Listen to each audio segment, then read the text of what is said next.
Des images importantes aujourd'hui avec cette journée très particulière de Vladimir Poutine qui a commencé tôt ce matin à Saint-Pétersbourg. Discussion, vous le voyez, en ce moment avec le gouverneur de la ville. Quelques minutes plus tôt, il était en train de visiter une usine de fabrication de matériel d'armement. Et peu avant, il s'adressait aux habitants de Saint-Pétersbourg et il se dit qu'il pourrait prendre la parole en tout début d'après-midi dans les minutes qui suivent pour s'adresser à la nation. Discours guerrier de Poutine ces derniers jours, encore ce matin puisque le président russe dit que de toute façon, ils vont gagner. Et puis, surprise, Sergueï Lavrov, son ministre des Affaires étrangères qui présentait ses vœux, drôles de vœux, solution finale. Les mots sont lâchés et il dit que les Américains, ils sont pour quelque chose. Écoutez. Maintenant, les États-Unis ont formé une coalition avec presque tous les Européens qui font partie de l'OTAN, et pas seulement, mais également avec les membres de l'Union européenne. Et par le biais de l'Ukraine, les États-Unis veulent mener une guerre contre notre pays, avec exactement le même objectif, celui de la solution finale à la question russe. Tout comme Hitler voulait une solution finale à la question juive. Maintenant, si vous écoutez les politiciens occidentaux, pas seulement des Baltes ou des Polonais, mais aussi ceux qui sont beaucoup plus sains d'esprit, ils disent unanimement que la Russie doit subir une défaite stratégique. Dans certaines publications, les politologues disent qu'il est nécessaire de décoloniser la Russie.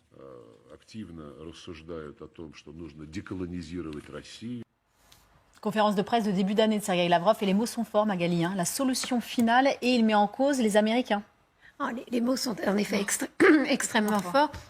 La solution finale contre la Russie, voilà donc ce que prépareraient les États-Unis pour éradiquer définitivement la question russe, d'après Lavrov. Donc en fait, si on traduit, c'est les Occidentaux et les Américains sont en train d'organiser une coalition, de mettre en place une coalition pour donc éradiquer le peuple russe. C'est le génocide du peuple russe, finalement, que dénonce Sergueï Lavrov avec des mots... ça, effectivement, le génocide contre le peuple juif. Avec des mots qui sont, c'est vrai, d'une violence. On sent un palier dans l'escalade qui a été franchi.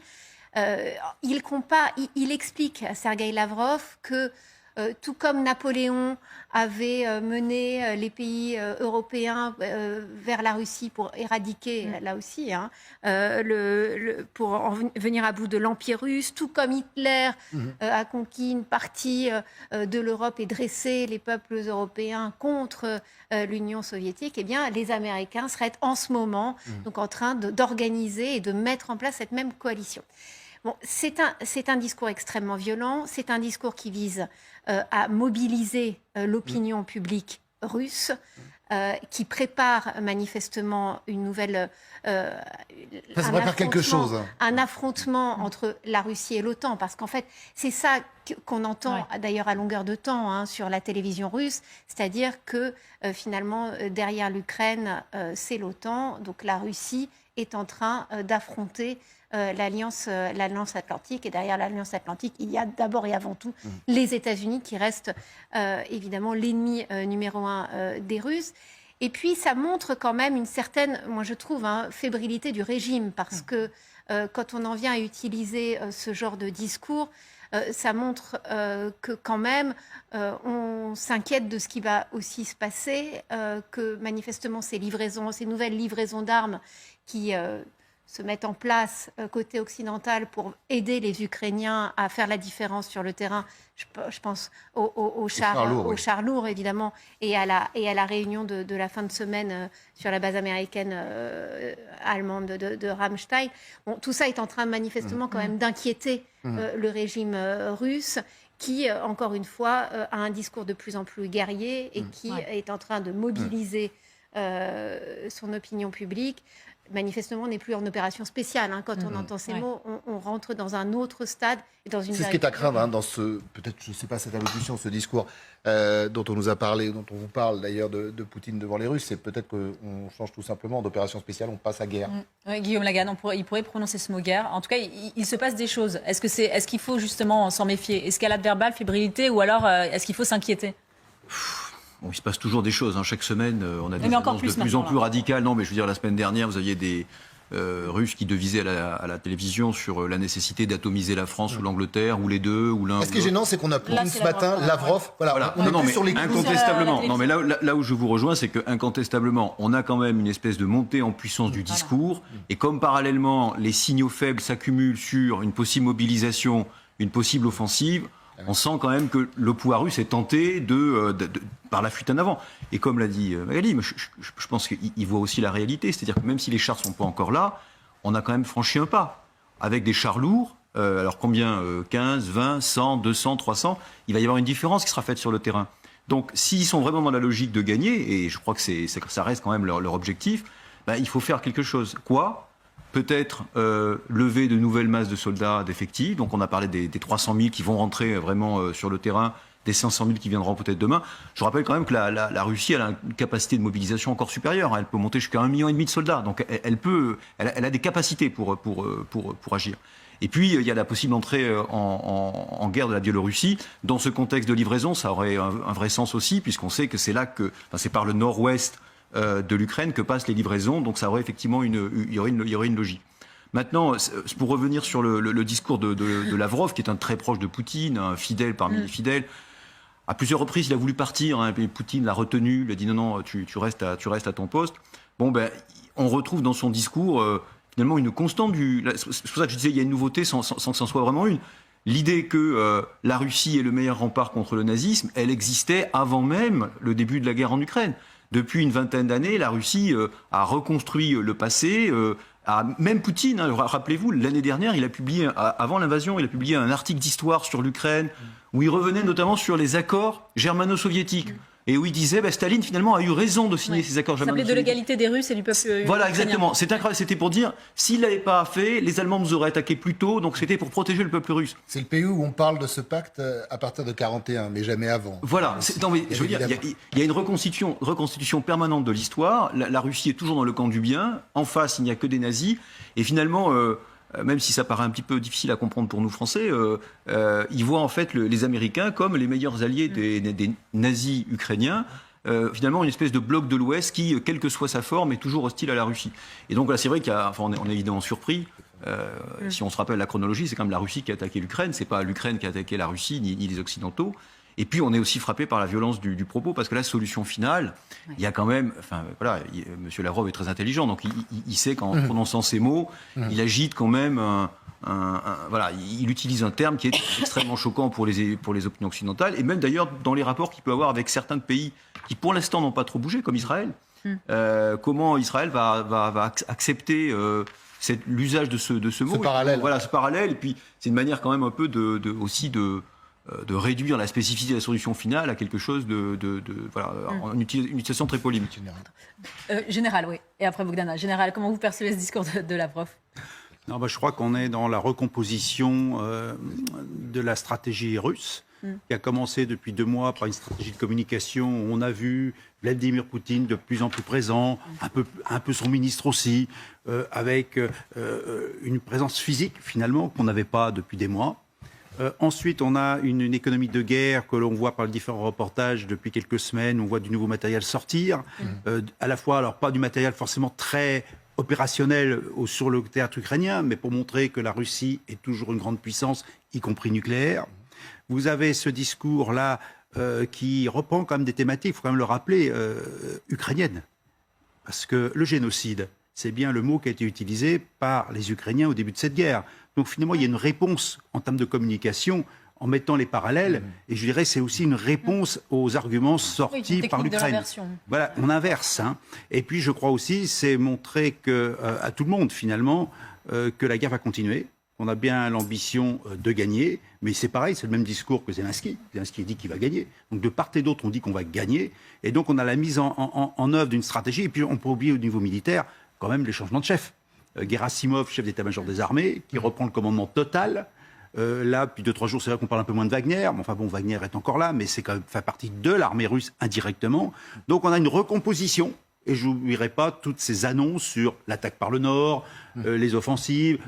Tout est en train de se mettre en place. Alors, est-ce que ça va éclater? Oui, sans aucun doute. Parce que ce que vous avez très justement souligné, c'est que comme le matériel occidental va arriver à un moment ou un autre, il y a une opportunité pour la Russie de rassembler ses moyens, d'essayer de gagner dans les 3 à 4 mois qui viennent Et pour peut-être, imposer la paix. pardon, général, peut-être de rassembler son peuple, parce que si Poutine s'adresse aux Russes, c'est aussi peut-être pour ça. Je vous laisse la parole, mais je voudrais que vous réagissiez aux propos tenus par Lavrov. Je voulais aussi Peut-être à rajouter l'idée que qu'il y a derrière. du 16 au 20 là, janvier, il y a un forum économique à Davos qui a lieu et il y a un retournement des propos de Kissinger qui, au début, pendant la conférence précédente, disait qu'il faut éviter l'escalade et l'Ukraine ne doit pas intégrer l'OTAN. Là, il avait dit que je reviens sur mes mots et je soutiens l'adhésion de l'Ukraine à l'OTAN parce que ce qui se passe aujourd'hui, ce qu'il craignait le plus, mais vu qu'on a atteint déjà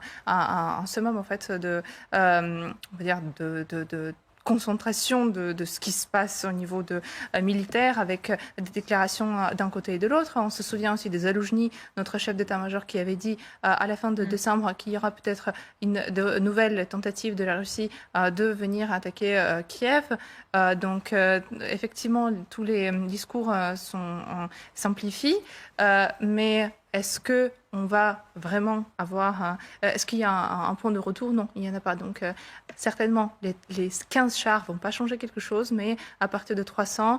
comme Alors, on va en parler, ça tombe très bien. On va en parler de ces 300 chars, peut-être plus, et du problème allemand. Parce qu'il y en a un, mais je vous laisse finir d'abord. Juste pour rebondir, et c'est pas du tout pour me faire l'avocat de Lavrov, mais bon, la solution finale, le terme, il est évidemment extrêmement choquant. Après, ce qu'il décrit, c'est pas non plus complètement fou. Quand il dit qu'une bonne partie des Polonais, des Baltes, des Américains veulent que la Russie ait une défaite stratégique, je veux dire, c'est vrai. Quand il dit que les Américains ont créé une coalition européenne pour soutenir l'Ukraine, c'est vrai. Et quand il dit que tous ces gens-là, finalement, voudraient que la Russie prenne une bonne leçon en Ukraine, c'est pas non plus complètement faux. Donc après, évidemment, personne n'a voulu génocider, massacrer le peuple russe, et personne en particulier n'a obligé les Russes à faire ce qu'ils font. Mais je veux dire, il y a quand même une réalité. Le problème pour les Russes, c'est ce que disait aussi Poutine, c'est-à-dire que quand on réinvente l'histoire ou quand on réinterprète l'histoire, si on ne part pas de la base, c'est-à-dire que ce sont les Russes qui ont envahi l'Ukraine, on peut tout à fait interpréter les propos, que ce soit de Poutine, Lavrov ou consorts. Je vais rajouter qu'en plus en fait de tout ce que vous avez dit, on veut même la dissolution en fait de la Russie en plusieurs parties. Donc ça, ce que M. Lavrov n'a pas mentionné, c'était une blague. On va parler des chars. Il y avait quand même une carte dans le bureau du chef d'état-major ukrainien. Qui était une blague d'ailleurs. C'était une plaisanterie, mais c'est vrai que ça avait été repris par la propagande russe pour dire, voilà, vous voyez bien, la preuve qu'ils sont en train de vouloir détruire le pays. Mais il y a déjà des territoires qui ont commencé en fait le processus de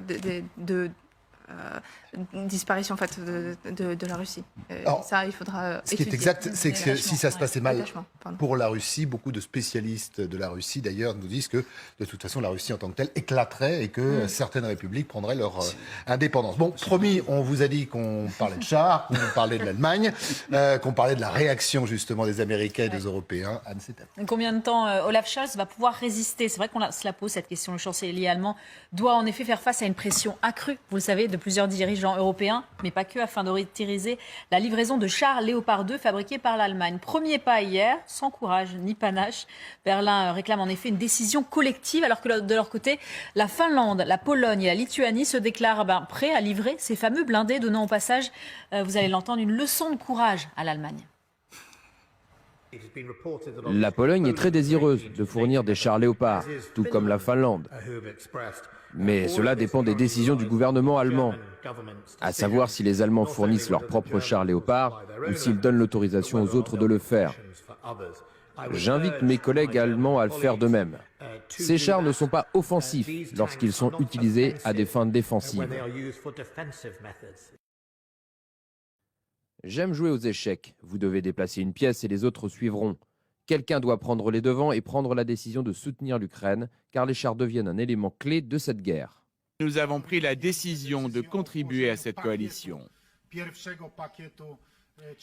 La première livraison de chars, une compagnie de chars Léopard, qui, je l'espère, avec d'autres Léopards et d'autres compagnies de chars qui seront envoyées par d'autres pays, voyagera par différentes routes vers l'Ukraine. Voilà la réaction. Elles n'ont pas tardé quand même. Et, qu'on le veuille ou non, il y a quand même un problème allemand. On attend d'ailleurs une déclaration d'Olaf Scholz. On attend une déclaration d'Olaf Scholz cet après-midi parce qu'il est à Davos.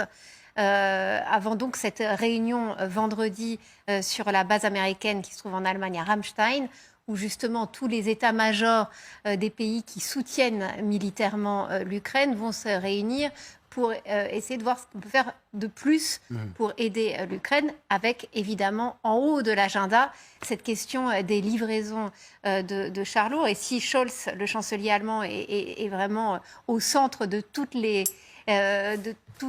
préoccupations des Européens, c'est qu'il faut, pour pouvoir livrer les chars Léopard 2 qui sont de fabrication allemande, il faut que l'Allemagne donne à la Pologne, à la Finlande, à tous ces États qui voudraient les livrer, il faut l'accord pour pouvoir exporter et pour que ces pays-là puissent donner ces chars à l'Ukraine. Et on voit à quel point il y a une pression en effet maximale qui est mise sur Scholz, notamment de la part des Britanniques, pour essayer de mettre un peu plus la pression. Ils ont annoncé la livraison de quelques chars Américains aussi s'y sont mis. Les Américains, eux, ils ont des Abrams, mais pour le moment, il n'est pas question d'en livrer. Mais les Ukrainiens, eux, réclament à corps et à cri ces chars, justement, pour essayer de faire la différence sur le terrain. Zaloujny dit il me faut au moins 300 chars.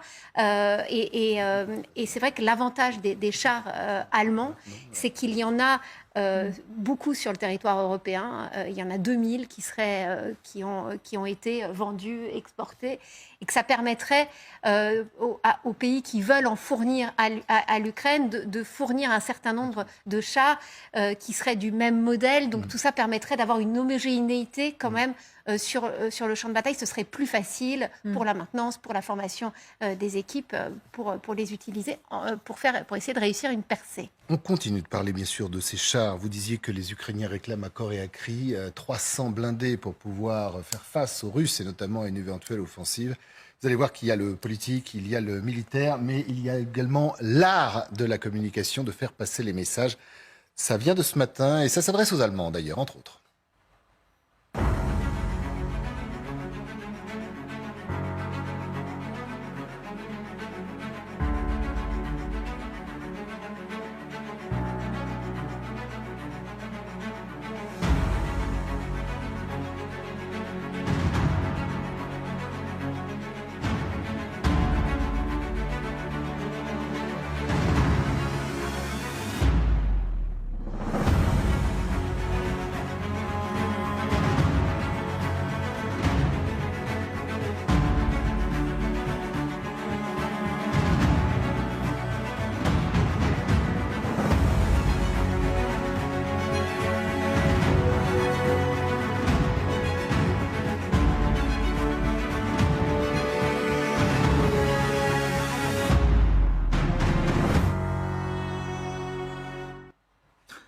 Général, on va s'adresser à l'ancien tankiste. Beau clip. Très beau clip. Bon. Maintenant, c'est vrai que je comprends les Ukrainiens, et puis je vais peut-être rappeler que l'Allemagne, 4e exportateur mondial d'armement, pays très pacifiste, mais qui vend des armes pour tuer, et qui a un état d'âme aujourd'hui pour permettre à ces chars d'être livrés finalement aux Ukrainiens. C'est un peu le paradoxe allemand. Et Olaf Scholz, hier, a dit soit on y va, mais on y va ensemble en fait. C'était ça le sens de son message. J'ai bien senti tout à l'heure, d'après ce qui a été dit, qu'il y avait un parapluie qui se mettait du côté allemand pour surtout pas qu'on l'accuse d'être belliciste finalement. C'est très allemand. Voilà, je rappelle quand même qu'il y a 900 soldats allemands qui ont refusé de servir la semaine dernière dans le cadre de la force de réaction rapide, si je ne me trompe pas, de l'OTAN, parce qu'ils ont le droit de le faire. Voilà, donc il y a quand même un grave problème au niveau de l'Allemagne. Bon, maintenant, les chars sont nécessaires. Alors c'est intéressant de voir ces 300 chars demandés, c'est-à-dire beaucoup plus que l'armée française, en termes de chars lourds, beaucoup plus que l'armée britannique. Voilà. Donc maintenant, ces chars, ils sont disponibles, il suffit de les les transférer. Et puis après, il va bien falloir les intégrer. Mais on est toujours dans cette notion de vulnérabilité temporaire de l'Ukraine que je vous ai évoquée tout à l'heure,